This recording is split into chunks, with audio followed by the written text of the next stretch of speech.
How big of an impact does leadership really have on a company's culture? Does a great leader make for a great organization? And what about a bad leader?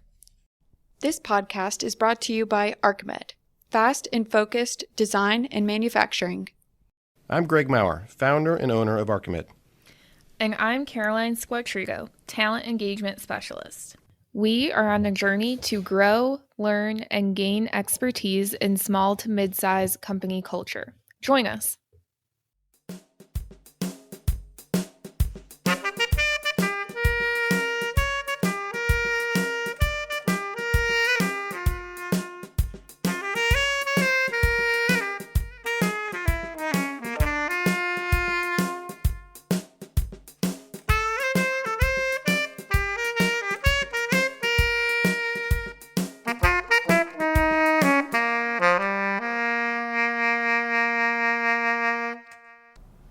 So Caroline, what's the question of the day?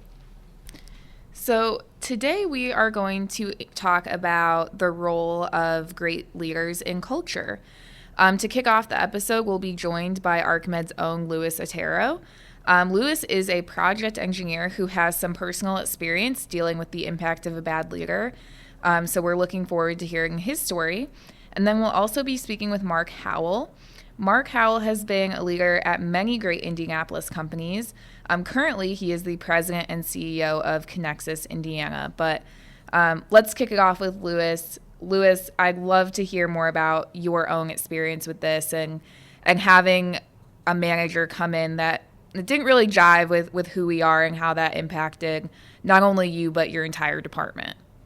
Yeah, so kind of like you said before we started, Greg, it kind of changed the subculture of our engineering group or engineering department.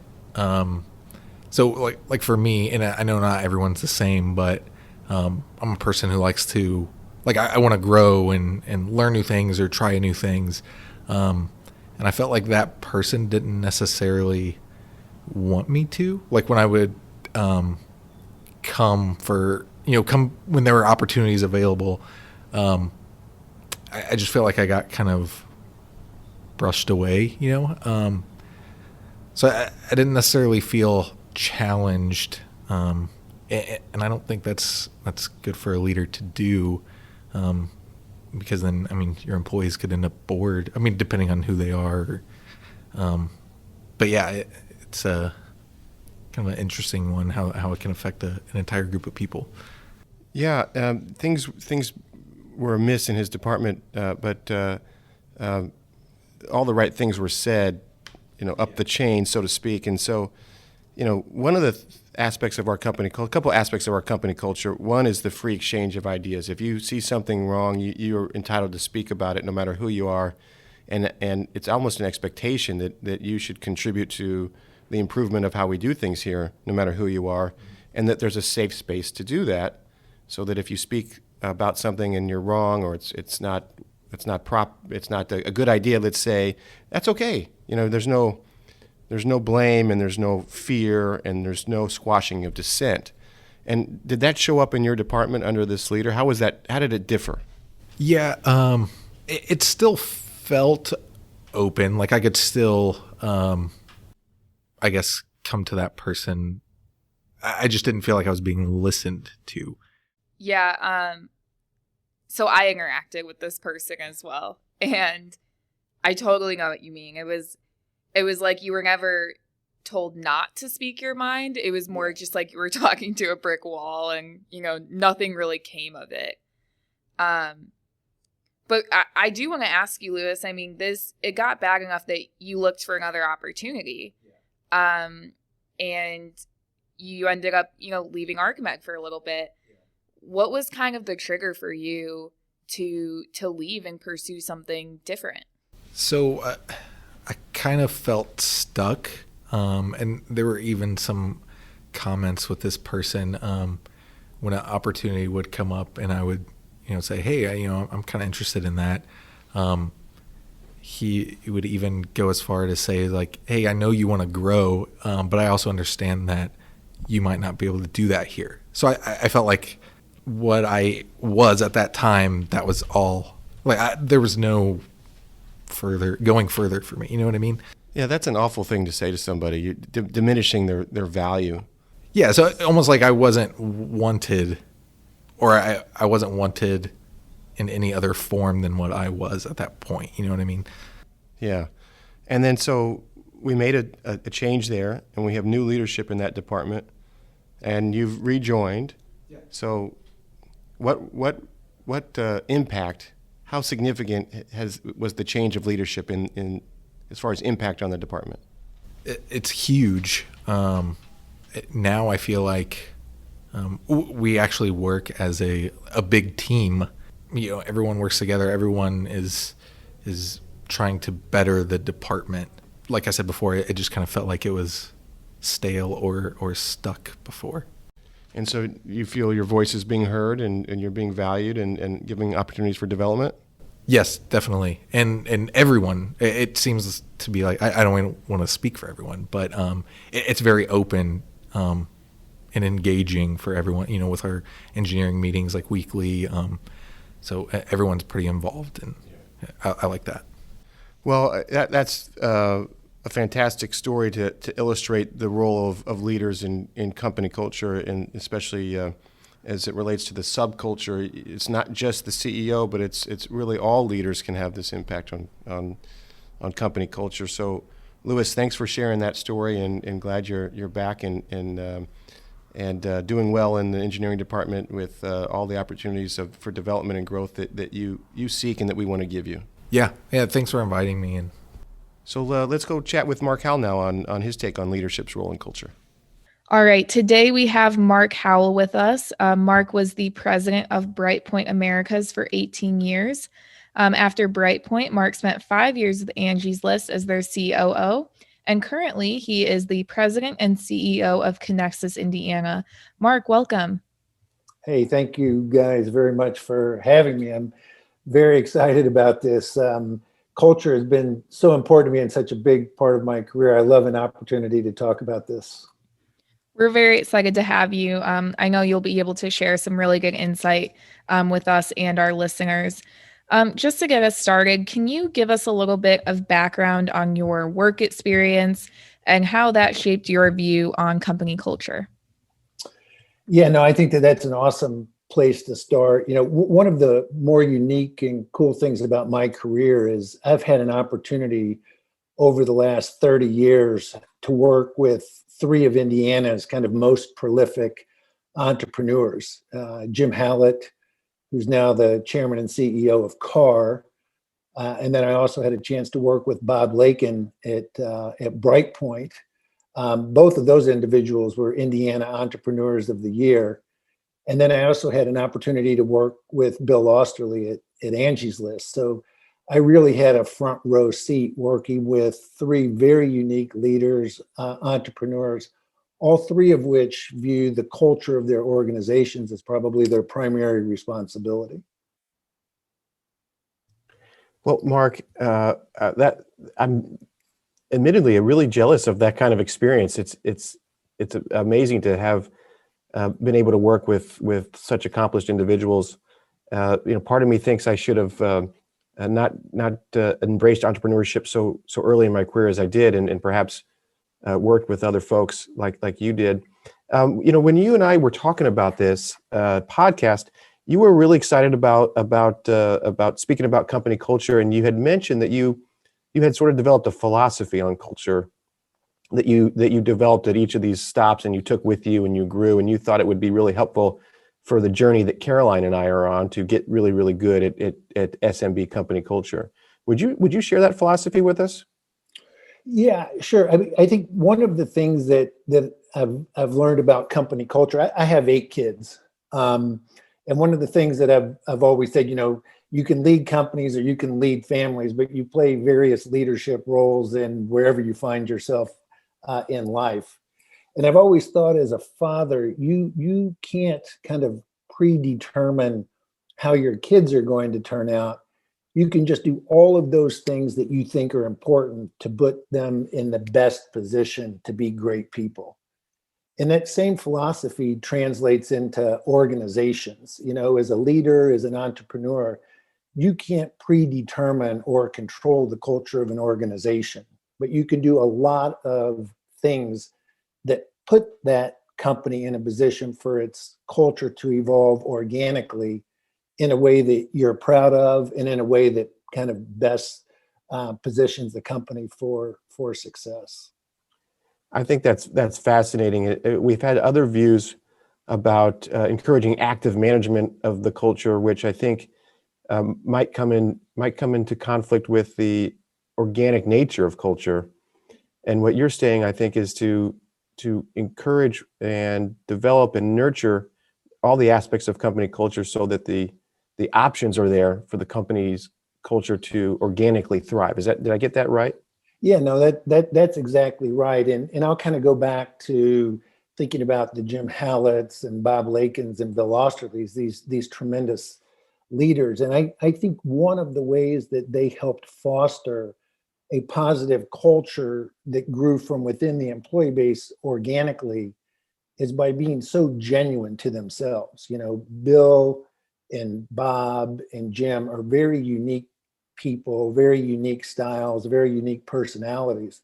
And I think that they approached their organizations, their teams, and the culture of their companies in ways that were very consistent with who they were as people and what their priorities are, what they hoped the culture of their companies would become. Well, incidentally, on our next episode, we're going to have Bill Osterley on, so we're really excited about that. Yeah, no, that is an awesome choice because, you know, what he created at Angie's List was really, really special. And so, you know, kind of a specific example of that. One thing that's genuinely part of Bill's DNA, who Bill is as a person, is this concept of social responsibility and community engagement. And so he made that very much a part of Angie's List. He wore those priorities on his shirt sleeve. And so it retained employees who were excited by that. It attracted employees who were excited about that. And then the company itself became a sandbox for those people to express themselves personally at work in the way that they operated outside of work. One of Bill's philosophies that I've learned from him and carried forward, he uses this expression a lot. He says, bring yourself to work. And he really wanted those folks, how they were as family members, how they were as community members. He wanted that exact same person inside the company. He wasn't asking you to be somebody than, you know, exactly who you were.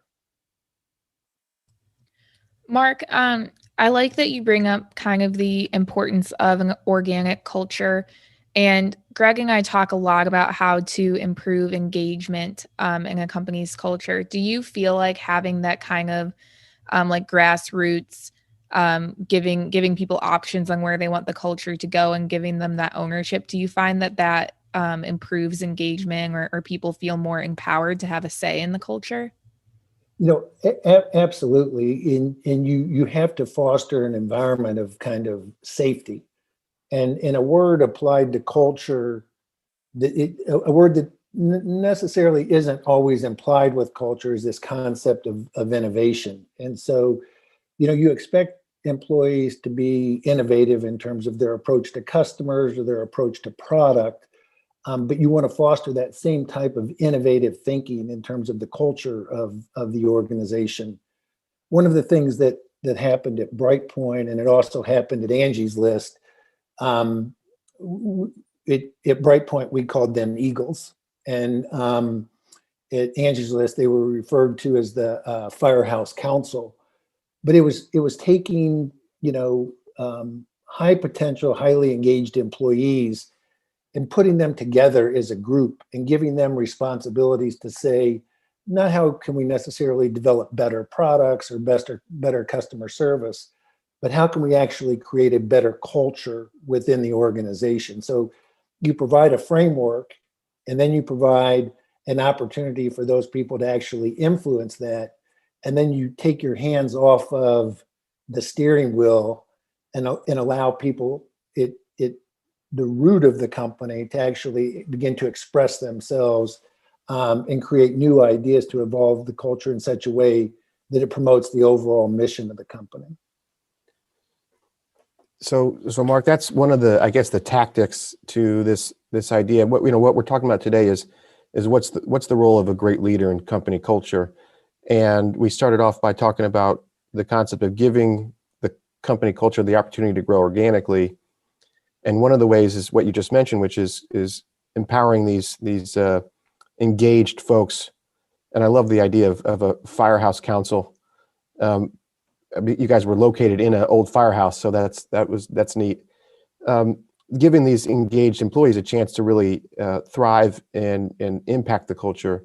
But you mentioned these two other things about safety and about innovation, and those are wonderful aspects of company culture. But can you tell us practically what can a leader do to create a safe environment, or to create an environment where culture can be innovated?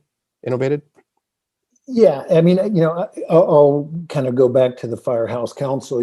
For Bill and for Angie's list, when the city was going through various challenges, for example, during RIFRA, Bill knew that was something that could threaten the company, and so he wanted the company to act in a very responsible way to help maybe act as a role model for other companies or for the city to show how businesses could respond in a way that was very productive. And so allowing a group of individuals outside of himself to determine, hey, what should our response to this be? How do we as human beings feel about this issue? And how can we leverage the strength of our employee base, the values of our employee base, the brand of Angie's List in a very productive way? And he turned that over to the Firehouse Council, and they began to do things in very, very creative ways that us as leaders probably on our own would have never come up with. And it's a bit of a cliche, but he genuinely practiced it. I hope I practiced it as well. But to say to those folks, there really are no bad ideas. If they're your ideas, then they have value. And let us put our strength as leaders and the platform of our company behind your ideas. So it sounds like one job of a great leader to positively impact company culture is to empower others and then get out of their way. Yeah, that's exactly right. I've never ever been disappointed by giving power to the people who work in the company. I've never had kind of what I would say downside surprises. It's always been very, very revealing to me what folks can come up with and the power that they can have to influence their peers within the organization. One thing that I think is a truth, and employees want to be proud of the company that they work for. They want to tell people, hey, I work for this organization. They want their kids or their spouses or their parents or their significant others to be very proud of the company that they work for. And so letting employees decide how that level of pride is defined creates a lot of innovative thinking. So, Mark, if your employee base is very diverse across views on, say, something like RIFRA, what kind of challenge would that pose to have a company have a unified voice if some people were in favor of it and some people were against it? Well, I think that's exactly what drives the culture, because you want to invite and encourage these different ways of thinking, and it's really that grinding vetting process where people begin to identify common ground, and allowing them to work together to push out those ideas, and not make it an imposition, not imposed by leadership, but the very mechanisms by which conflicting opinions push out good ideas is a positive experience, because then those same types of mechanisms can be used in terms of strategic planning or new product development. That sandbox that you create for that type of collaboration and decision making in a holistic way versus, inviting conflict. Collaboration in the face of conflict not only manifests itself in improving the culture of the organization and the identity of the organization, but it also translates into becoming a better company in terms of your business, your product offering, your approach to customers. So it sounds like you really need to make the firehouse councils of the world diverse in opinions, or at least reflective of the diversity of opinion in the company. Did you or Bill ever attend these firehouse council meetings, or did you literally empower them and not even attend their meetings as they were developing these strategies? Well, we certainly participated with them, but we also removed ourselves, from the sausage making of these councils. And you have to set your pride aside and be willing to say, maybe that's not the way that I would have done it. But you want to kind of embrace what comes from those. I think that there's an opportunity for leadership. You might want to discuss with those groups potentially unintended consequences of ideas and help shape them, but certainly you don't want to control them. So, Mark, I'm happy that you brought up the idea of these high achieving, highly engaged employees. And we have talked a couple of times now about the dilemma between an employee who is this really high achiever. They always hit their mark. They're innovating at a fast rate, but they're just an asshole and no one wants to work with them. And I mean, I guess depending on what culture you have, engaged in that sense might be true or not true with this employee. But what do you do? What do you do when you have this employee who's really making moves and doing a lot of good, but everyone just can't stand to work with them? Sure. Well, I think one of the things that's most important in a leader is I think everyone needs to completely understand where the guardrails are. And I think that those guardrails are a responsibility of a leader to establish so that people know kind of what that safe zone is. And one of the interesting things about Brightpoint and Angie's List and Bob Lakin and Bill Osterly is they're just incredibly different styles of leaders where, Brightpoint was a measure twice, cut once, kind of Six Sigma level of execution and precision based on the nature of our business, based on Bob's personality, based on who our customers were. That was one set of framework that you just kind of had to stay inside. Where at Angie's List, it was kind of the opposite of that. I think that there was more room to kind of make mistakes, more room for individualism. But within both of those frameworks, within both of those sets of guardrails, was this concept of care of the person. The Jesuits use an expression called curis personalis. And I personally always brought that, and it was one of the reasons why I worked so well with Bob Lakin and worked so well with Bill Osterly. They really shared that care of the person. And so, a specific example would be if you were the best performer, if you hit your numbers, if you were a person who always delivered, but you approached people in a way that was inconsistent with the value of the leadership or the values that had been established, that was just kind of a non-starter. And so my experience has always been that no matter what you deliver on an individual basis, if that's inconsistent with the values of the leader or the values of the organization that you're trying to create, the harm that person can have organizationally or culturally, it absolutely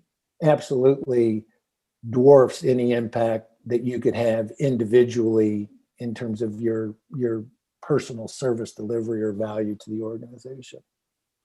So, Mark, have you had to fire a good performer because of cultural issues? Kind of unfortunately multiple times. And I think in almost all instances, Greg, the one thread of each of those, as I look back on them, was this sin of pride, where that person's pride did not allow them to adjust their style to a cultural fit within the organization. That they viewed their only rule, they viewed their only requirement is to meet a set of metrics or deliver a certain deliverable, not understanding that they have an equally responsible task to be a meaningful contributor to the culture of the organization. To be honest, those are actually, there's maybe no such thing as an easy termination. But someone who wasn't willing to be kind of a quote unquote part of the family and consistent with the ethos of the family or the values of the family, it was easier than hard to move them out. Yeah. It's also a way to maintain kind of the credibility and integrity of the leadership. In both of those companies, you had thousands of people who were watching us as leaders in every decision that we made. And in preaching about a particular culture and espousing a particular culture, but then looking the other way at somebody who wasn't aligning with that culture, that value system, it kind of destroyed your credibility and impacted your ability to lead the masses. Yeah.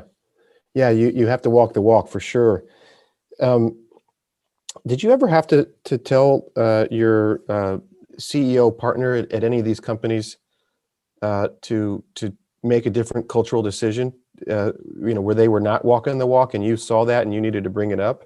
Well, I think, Greg, I think we do that to each other. I mean, they would bring that up to me, and it was my responsibility to bring that up to them. I would say not only are there been instances where I've had to share that with other leaders, saying, hey, this is inconsistent. What you're saying and what you're doing are kind of two different things, and don't let the pressure of the moment or the pressure of the quarter or whatever kind of drive that type of behavior, because everybody has blind spots.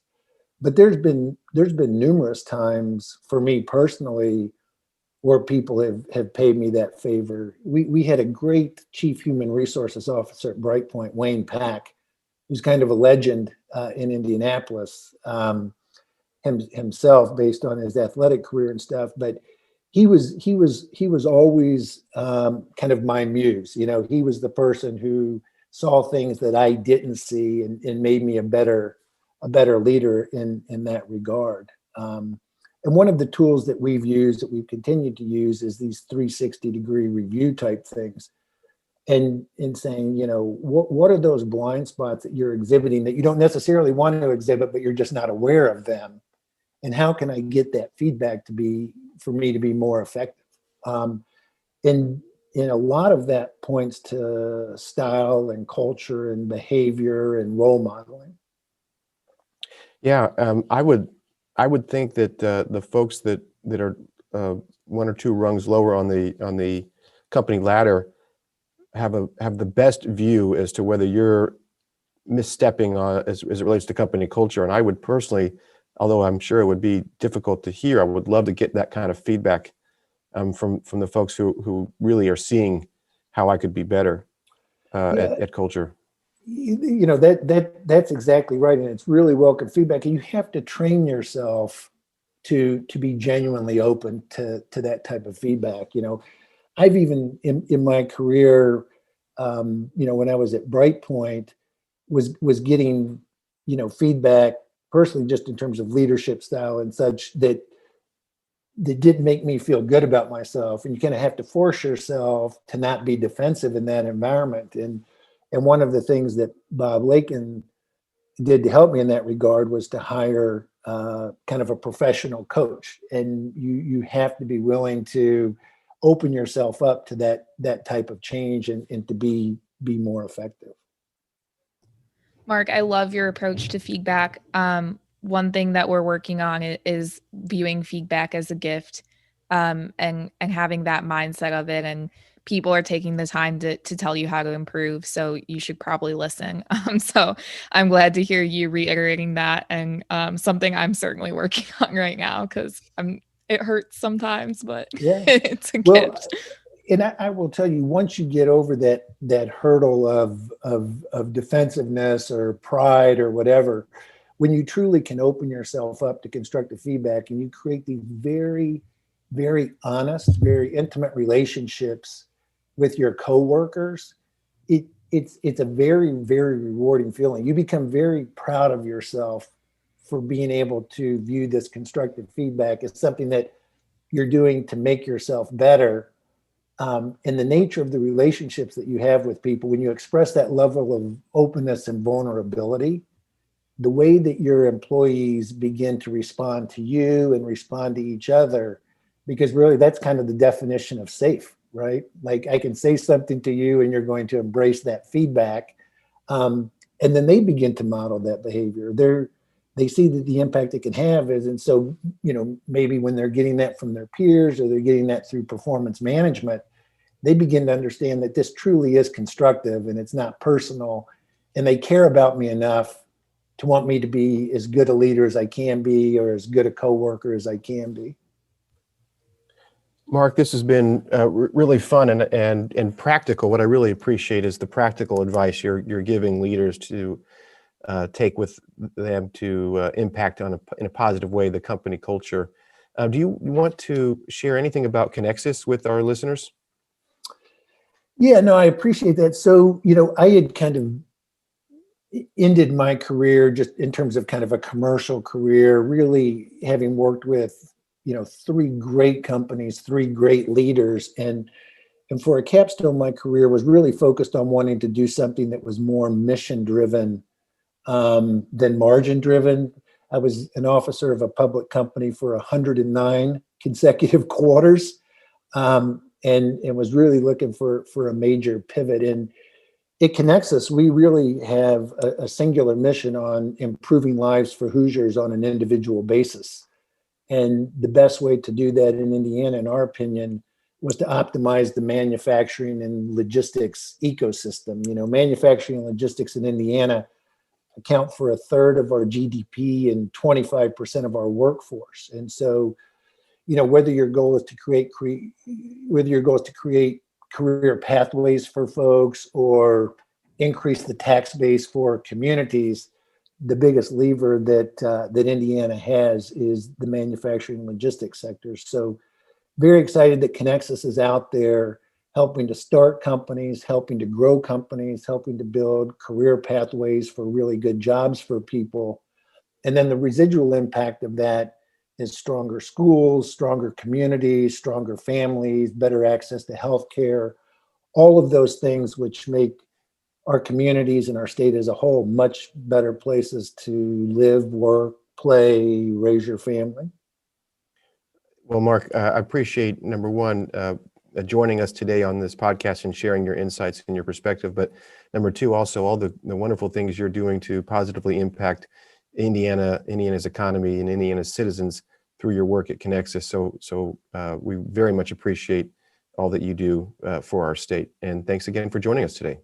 Yeah, thank you so much. I'm not sure there is a better asset with a higher ROI for any business than optimizing its culture. You optimize culture, a lot of those other things will take care of themselves. We're giving it a shot. Right. Thank you, Caroline. Thank you, Greg. Thank you. That was a fascinating discussion with Mark. Mark Howell is such a great guy, and you can really feel and appreciate how much he cares about his people and about company culture. So in this podcast episode about leadership and company culture, what did we learn today, Caroline? Well, from Lewis, I think our big takeaway was even leaders who aren't, the CEO or owner or, some big title at the company, they can really create subcultures. And if those run contrary to overall company culture, that can end up, discouraging people, and it might even go unnoticed by those outside of the department, which is what happened in Lewis's case. And it took a little bit for us to catch on, unfortunately, but thankfully we got Lewis back. So we're happy to have him back. He does a great job. Yeah, as we grow, we're not going to bat 1,000 to bring on outside leaders and help them thrive as leaders here in our culture. So we're going to have to keep a smart eye on on that and hopefully catch that kind of stuff as early as possible. What I really liked about Mark's discussion was his Jesuit philosophy, that the care of the person. That really resonated with me. The wholeness of the person bringing their true self to work and thinking about them holistically and really caring about them. I hope that shows up at our spot here at Arcamed, but that resonated with me.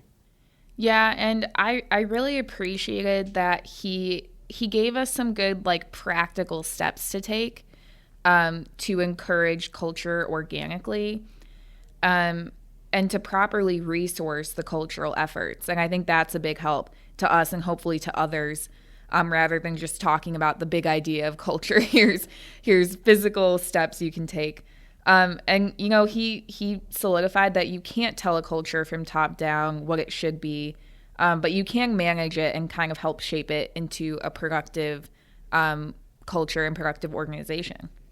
Yeah, I mean, leaders need to walk the walk so that the culture that we want it to shows up through our actions. But then you have to, as Mark taught us, you have to empower the engaged employees and give them some control. And that's not always so easy for leaders who care so much about culture and they want to have their imprint on culture. As we would say in the PI world, the high A's who want to have an imprint on something, it's not so easy to give that control to the engaged employees. And so as leaders, we would ideally stay engaged, but sort of get out of their way. Mark understood that there's a risk of giving the control of company culture, at least in part, to employees outside of leadership. But in his experience of many, many decades, he said he's never seen that downside scenario manifest itself. Only good things came from powering the engaged employees by giving them some control over the culture. Yeah, I mean, I can say firsthand I am guilty of the high A, high control mentality, but it's really helpful to hear from successful leaders like Mark. And he even mentioned, sometimes it's hard to be presented a plan that you're like, okay, I wouldn't have done it that way, but keep your eye on the prize. And, there's lots of ways to accomplish a goal. And just because it's not your specific way, it might be better than how you would have done it. But I think it's important to let those empowered employees, engage in the culture and shape it. I think that's one of the best things you can do. Like you said, just get out of the way of these amazing people that you've hired. Why do you hire them if you're just going to tell them what to do all the time? Yeah, and even if the idea is not as good as the one you would have brought forth, the fact that it came from an empowered, engaged employee makes it a net positive for the organization. So a good idea coming from an engaged employee is a fantastic scenario. And that we need, as leaders, to create this sort of feeling of safety, that people can bring all the ideas that are relevant and important to them to the table for discussion. I think Mark said something along the lines of, there are no bad ideas, although I've heard a few, but as it relates to this topic, there are no bad ideas. We need to create that safe zone so that people can share their ideas without feeling like they'll be beat up on if their ideas aren't so hot or if they don't carry the day. And he also mentioned encourage innovative thinking, which I think we do a great job of that. So that's helpful. And I liked what he said about, employees want to be proud of where they work. And that's something I can relate to. I always, talk about Arcamed with pride. I love being able to work here. But part of that is because I've been given the opportunity to engage so heavily in our culture. And I think that's important. We need to give everyone the opportunity. We need to find those really empowered, engaged employees and, like we said, get out of their way and give them the tools that they need to have that impact. So, I mean, let's give them that opportunity. Yeah, that might be the overarching theme of company culture. If we're successful, our employees are proud of where they work. If you enjoyed this podcast, please remember to like, subscribe, and share. You can find more information about us and all of our episodes on our website, arcamed.com. You'll find us under the What's New tab. On our next episode, we will discuss some strategies to maintain and nurture culture through growth.